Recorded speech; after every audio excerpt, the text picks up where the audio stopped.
So thank you everyone for joining me today. If this is your first time, this is Fringe Legal Edge, and this is a very special episode of Fringe Legal Edge. And normally we have one guest who talks to us about different ideas and practices that will give your practice, whatever that might be, an edge. Today, I am joined by 6 wonderful, wonderful guests, most of whom I have never spoken to before. So this is going to be a really fun episode.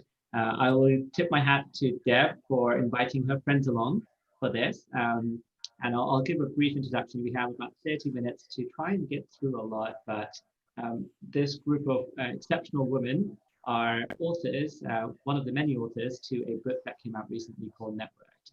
There's 20 of them in total, and they met at the beginning of the pandemic through various stories. We'll get to some of them today, and came together. They discussed ideas, they shared thoughts and experiments of all sorts, and they wrote what I would think is an anthology.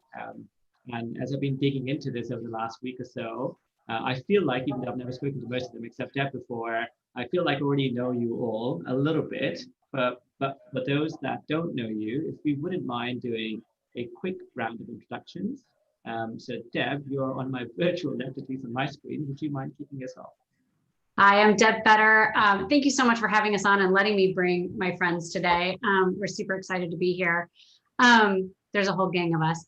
And I am a business development coach and strategist who work with lawyers to help them bring in consistent clients.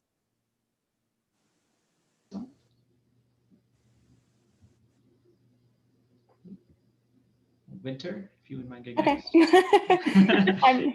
I'm Winter Wheeler. I am a mediator, arbitrator, and former civil litigator. And I am located in Atlanta, Georgia. And so basically what I do is I assist people in resolving disputes. Awesome. Laura? I'm Laura Gregory. I'm in the Boston area. I am a insurance coverage and bad faith lawyer, primarily representing insurance companies. And I'm also an elected official in the town I live in, about 25 miles north of Boston. Cool. Shari? Hi, everyone. Shari Belitz. I'm zooming in from New York City. Great to be here. Thanks so much for having me and having us. I am a lawyer who went back to school at night to study jury research and psychology. And now I help teach lawyers how to apply psychology to their litigation practices. Awesome. Lisa, and then Christon, if you can hear us. Yes, thank you. I'm Lisa Lang, and I'm currently the General Counsel at Kentucky State University in Frankfort, Kentucky. I've been there for 3 years, and prior to that, I specialized in civil litigation. Good afternoon. It's afternoon here where I am in Greensboro, North Carolina. My name's Christon Halkiotis. I am a former prosecutor. I was a prosecutor for 15 years. I am a community volunteer, and I am a criminal defense attorney. What I do can best be summed up as that I am the Sixth Amendment for my clients who are charged with everything from traffic offenses to first-degree murder. Amazing. And I sent a note to this group before we got started yesterday, actually last night, saying I've purposefully not included any sort of agenda because I wanted to take a page from Deb's book, as she wrote in her chapter, that she just wants to bring people to the table and just have conversation. So that's kind of the purpose today. But if you wouldn't mind, I'm really curious, can any of you and all of you, because you all have stories around this, share, this all came about because of a LinkedIn group, as I understand it, right? And you all had different stories. Some of you had been part of forums looking for support as you had twins. And as I'm a twin myself, I can certainly protest that that's a tough gig to have. But you came together through this forum. What was the, I suppose, the moment that kept you coming back to it and then made it a productive thing? Sure. Do you want me to take that? Okay. So it was the beginning of the pandemic for me. I think we all kind of joined at different points during the pandemic. I joined really right after, as New York had become the epicenter of everything. Everything was closed. I received a networking invitation and I was kind of thinking, wow, that's like pretty irrelevant right now. I can't even leave my house. I'm not leaving my pajamas. So anyway, so I received a networking invitation and just kind of went down the rabbit hole to see what it was about. And it was very strong, professional, ambitious women, lawyers from every different type of professional background, different parts of the country. And at first I was just kind of an observer, a listener. I wanted to see what everything was about, what everyone did, and then kind of dove right in. And it started really as a professional networking group, but I think it became a little bit more personal, and it really became a support group, at least for me. And these women helped me build my business. I started building my business in April. They helped me build my business, and they also offered emotional support at a really difficult time in the world. Yeah, and I actually really liked, you talked about, and I called this out, how you got some advice to stop referring to your business as your side hustle. And that resonated with me because I think there's a lot of people, as they're thinking about their passions and they don't want to fully dive in, but they think about that. And Winter, I know you had that yourself, right? Where you had decided that mediation was the way. Long time ago, it seemed, from reading the chapter. And as I said, I don't know any of this information. I just feel like I know you guys from reading the chapters, but it took really quite a critical moment before you could really dive in properly. Yeah, absolutely. So you got that completely correct. I had always wanted to be a mediator, and I knew it was going to take me a long time to get there. You know, I needed to practice law for a long time to be the best mediator that I could be. And so when I got the opportunity to start mediating, I knew that I could do that and practice law. It was not really feasible to do both. I didn't really have the time to do both. But I was going to try. I really was going to try. And, everything happens for a reason, right? And so I think you can't ever be comfortable where you're not supposed to be. And so things got more and more uncomfortable for me in that law firm. And so I just said, you know what, it's time. I'm gonna make that leap. I'm going for it. And it is the best decision that I've ever made. And I met the ladies pretty late, I think. I think it was June. I first met Shari, and then met everyone else. And, I just have to say basically the exact same thing Shari said.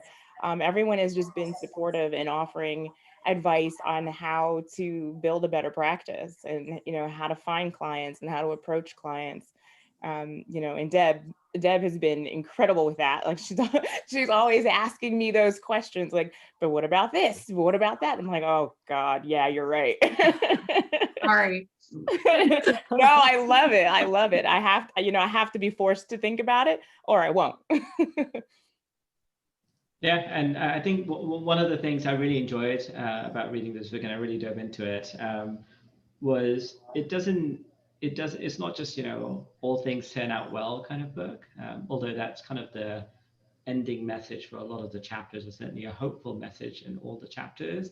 It really, and each of the chapters are like 6, maybe 8 pages at max, but they are so well and eloquently written that they draw you in with the stories, and you feel the emotion coming in, at least for me, of look, things weren't going well at a lot of times. I think, Lisa, it was your story about when you first rushed to sorority years ago, and you just went from the front door right to the back and found the exit. You didn't have a very good experience. And what I resonated with was not so much that, but when you had been practicing for a while, you're like, well, networking is going to be easy. I have a career. I know what I'm doing. And still, it was a terrible experience until it became virtual. So I don't know if you're going to talk more about that, but I think just the idea of doing this virtually, which is super important and relevant right now, is I think it's an important message to get out there that people should show up. Yeah, and I do think that I think Laura and I were probably the longest standing members, because I was involved with a core group of women prior to the pandemic. And yeah, me too. The pandemic, yeah, I mean, I really felt really supported and lifted up by these women because, yeah, I remember it being November and I went to that event and I was like, oh my God, I still suck at this. And so I almost felt like I give up. I've had it. This is it. And then I started engaging on LinkedIn, and it was so helpful to me because when you're a general counsel, it's not like when I was in a law firm and you can walk down the hall and talk to 5 other junior associates about your experiences and what you're going through. And so LinkedIn prior to the pandemic was really great for me because it gave me the opportunity to start building relationships with people that could relate to what it was that I was going through. And I really started leaning heavily on the group when we were coming back from spring break and we had gotten the news that we were going to reduce our operations and not bring our students back home for spring break. And it was surreal and eerie. Those first days when we came back on campus, it almost felt like, you know, Armageddon, because when you are on a college campus in the spring and, you know, the band is out practicing and students, there's jubilance.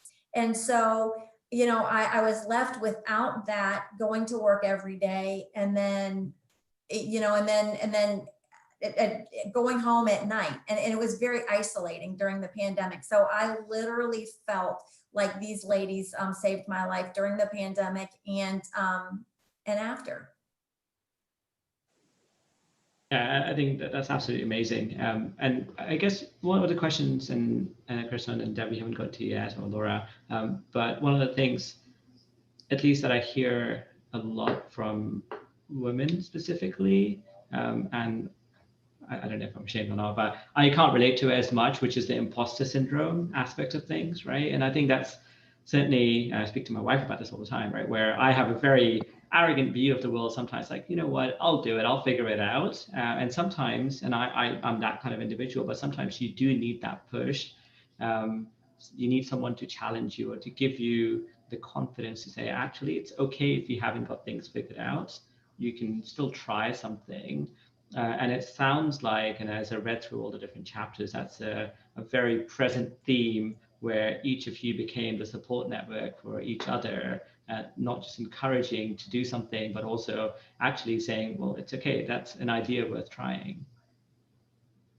I would definitely true. And I think it's also a reminder that you don't have to know 100% of a topic to talk about it with, you know, intelligence. And that this group for me was very helpful in reminding each other that, you know, we've got this and we really do know what we're doing. And even if there might be a question that you couldn't answer, or that you could come up with a question that you might not be able to answer, that's okay. Because whatever you're doing, number one, they're probably not going to ask that question. And number two, if they do, it's okay to say, you know, that's a really good question. We need to figure that out and go on to part 2. Yeah, and I think for, you know, I think, Laura, it was you that sort of grew not just your following, but sparked a hashtag, as well as Deb, I think, sparked a hashtag as part of this. But, you know, it seemed like this became not just, you know, let's come and discuss ideas, not just a think tank, but you guys almost became family, and you know, you shared your celebration, especially when you, I think, got reelected as well, right? Yeah, and you know, it's just small moments. And that was amazing because ordinarily after an election, I would have some sort of a party that evening with the people who supported me. And of course, I couldn't do that. We weren't even at that point allowed to have like more than 10 people outside. So this was what I got to have, which was great. And I hadn't even thought about it. And somebody's like, well, of course we have to have a Zoom party for Laura. And I was just like, these women are amazing. I couldn't come up with a way to do it for myself, and they came up with a way to do it for me. So it was awesome. And Christon, I know, well, other than your love for corgis, which I already connected one of my friends to you on LinkedIn, we'll talk about that another day. But it sounds like, you know, you had all of this energy and excitement, but it was, you know, on a completely, this isn't a show about LinkedIn, but it was all on Instagram, right? So what was that transfer like? Because it's a very different audience. You're going from being extremely open and personal on Instagram to a bit more professional doesn't mean that you're less open. What was that like? I think that is true. There's sort of a dichotomy there, but at the same time, like I'm me and I've got my personality. And if you like me and you like my personality and you want to send business to me, I love that. My target is really sort of the same, right? It's other attorneys who are going to refer me business in my jurisdiction.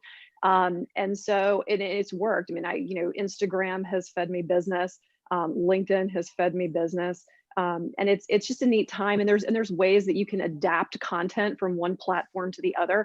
And I like the challenge of figuring out the best way to do that.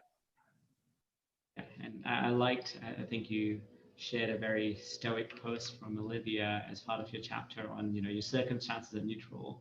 That certainly resonated with me as well.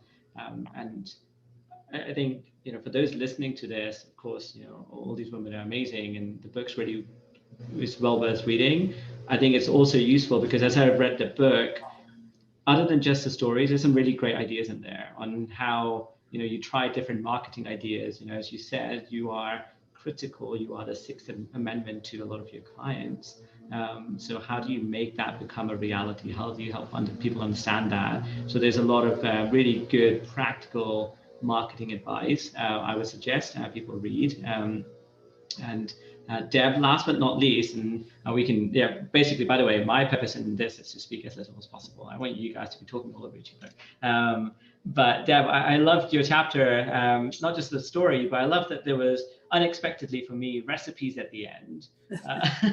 So tell us. I mean, you've been on the show before.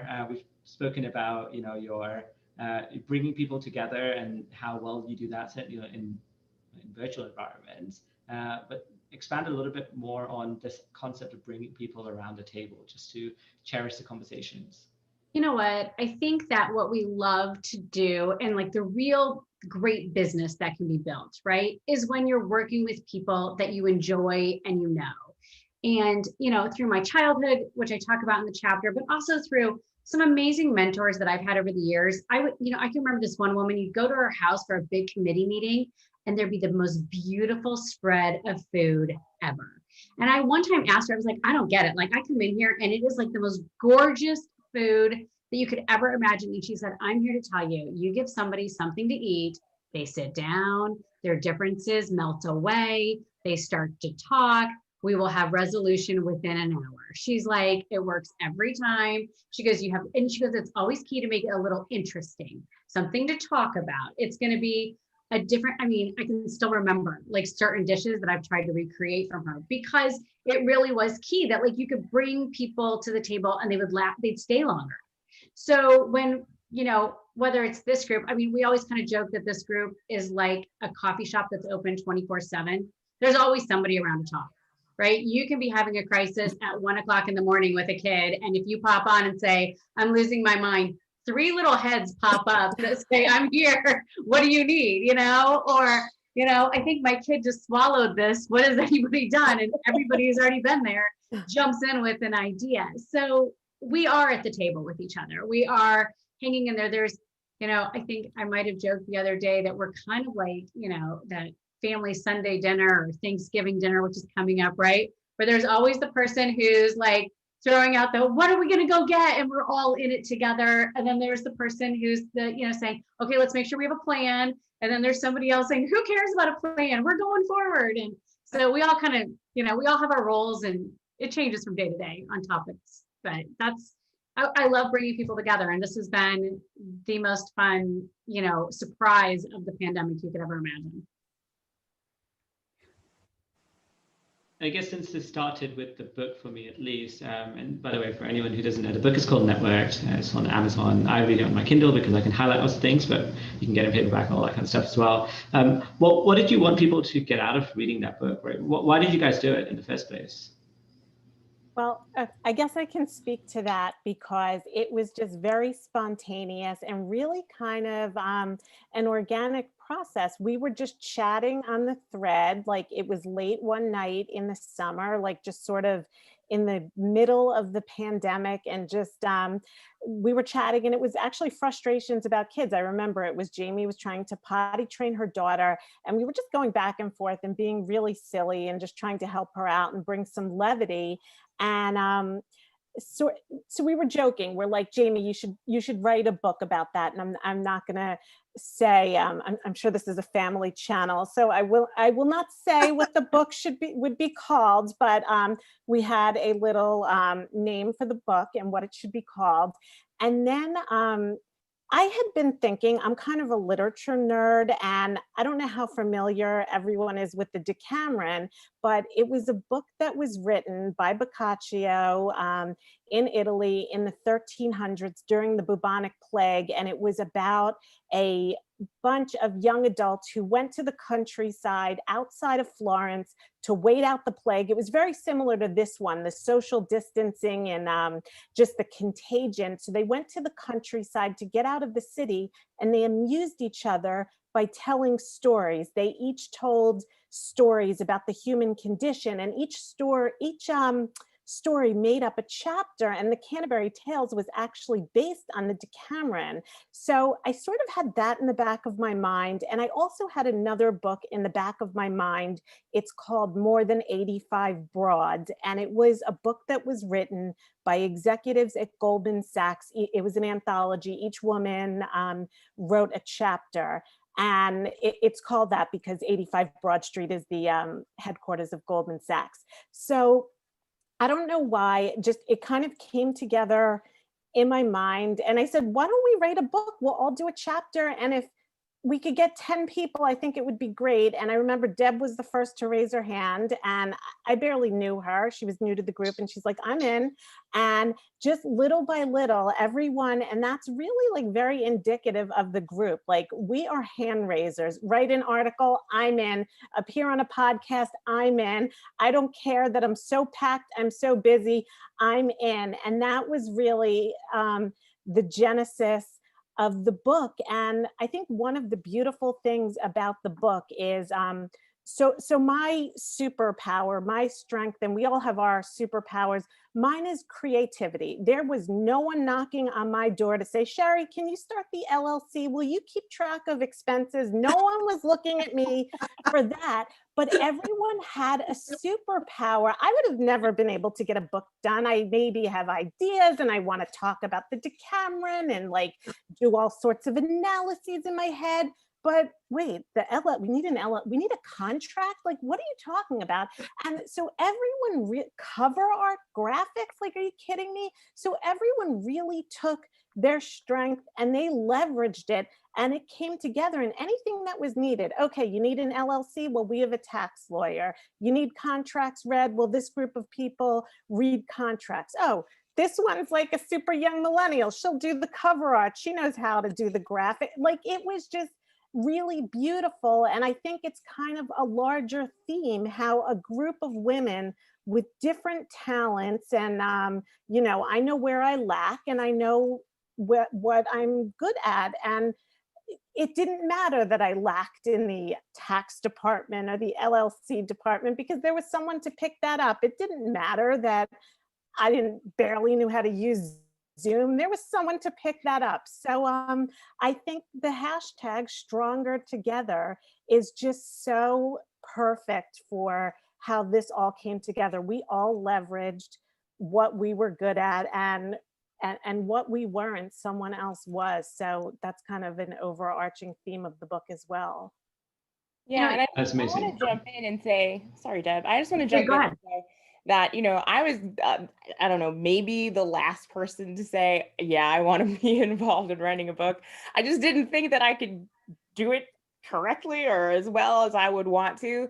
And it was definitely Laura who said, you know, perfection is the enemy of progress. Just do it. You can do this. Just do it.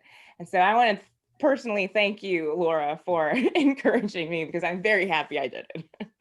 Well, I have a battle with myself that I have to finish things. Like, you can't just keep editing to make it perfect. You just have to be done at some point. So it's like a mantra in my head. So just shared a little bit of that with you, and we all need a push every once in a while. I was going to say that years ago, and this story actually just occurred to me yesterday. Years ago, an older attorney that I had met said, you know, women, when they finally decide to bond together like the men in our community have done, they're going to be able to kill it in bringing in business and building their careers. And I remember kind of stomping out there and being like, what do you mean? Like kind of offended. And I got to tell you, you know what? He was right. This right here is the example of don't mess with any of us. Like, because there's 19 plus, another 40 standing behind me, right? Like, and all of us, like you raise that flag and we're there for you and we will figure it out and we'll go get it. And it's been awesome to watch the stories, the careers, the opportunities, the collaborations unfold. Literally, on some days it's an hour by hour basis that it is awesome celebrations happening. And I think it's a good reminder too that, like our co-author Olivia says, circumstances are neutral. And so our circumstance right now is obviously COVID. But that on its face doesn't always have to be a negative thing. And what are we going to bring to it? What are we going to take from it? How are we going to take uncertainty? How are we going to take fear? How are we going to use those things as fuel to propel us forward? Yeah, I agree. And I think especially one of the things that must be amazing for that group, right? I would love to be a fly on the wall where COVID time is accelerated, right? And actually I was reading something earlier, which actually had the title COVID time because it was just a perception of time during this, the last 12 months. It's so different. And all of you must have gone through so many changes. Just the process of writing a book in itself, it must be quite a task, and then doing all of the things that you talked about, just thinking through all of the other things that you don't know when you begin, and just having someone there, it's amazing. And that's great. And I'm glad that you mentioned the 84 Broads. It's such a great book. Jeanette Hansen, for anyone who wants to look at it, really, really good read as well. I know we have about 3 minutes. So actually, just as we wrap up and the time has flown by, I just wanted to hear from each of you, 30 seconds or so each. Shari, you led it to, you all have your own superpowers. What's the one thing that you would ask of others listening to this? Because I think there's certainly a lot of creativity, a lot of passion out there as well. And I want to preface this by saying you're all lawyers at one point or another in your time, whether in practice or not. And people think that's a very fixed profession in some way. It's not. You can do a lot. So yeah, what's your ask of the audience, of all the people that are listening to this? My ask of the audience, well, I would say, let me just start out by saying, I came into the legal profession in 1998, and the only thing there was to do was put on your Navy suit, get your pantyhose on with your Coach briefcase that you got for graduation, and you're heading downtown to a mid-sized firm. That was pretty much your trajectory. Now I'm meeting so many new lawyers and law school students, and it's a different world. So I don't have to tell them, but I tell people who are in my cohort, my age, I'm 48, and I tell them, get to know these younger people. This is the next generation, and they're doing amazing things. We have someone in our group who started, she couldn't take the bar exam. She just started a company. She probably will never take the bar exam. She's not putting the pantyhose on. She has her own tech company now that it's called Gig Law. And I would just say, get to know, I never got to know younger people. I was in that managing up sort of corporate world. Get to know everyone. That's been really such a gift. So that's my advice, my takeaway. Mine is just stay open and keep connecting. Mine is don't be afraid to step up. Step up in your community. Step up on LinkedIn. Put yourself out there. Yeah, it's scary, but it's worth it. You'll get the dividends in response. And I'm a big advocate for public service in your community. So do what you can. Volunteer for a committee. Help out at a school. Whatever you can do that fits with your interest. There will be some way that you can help, and you'll benefit and your community will benefit from it. I would say you believe in yourself and to not let anyone discourage you. There's power in showing up. There's power in speaking up. You never know who's watching and who's being inspired by you. There's always time to reinvent yourself. And if you want to take a chance on yourself, go ahead and do it, because it's the best investment you're ever going to make. I would have to say that while the book is called Networked, I don't think you should look at it as people have in terms of traditional networking. I think you should use the word relationship building. And I just think authentic connection and building of relationships is really the key for everything. Fantastic. Thank you so much. I appreciate all of you coming on the show. And for anyone else who hasn't read the book yet, it's called Network. You can find it on Amazon. It is a great and recommended read. Debbie, thanks for organizing this, and everyone have a wonderful weekend. Thank you, Shari. Thanks for having us. Thank you so much. Thank you. Thanks so much. Bye. Thank you. Bye, everyone.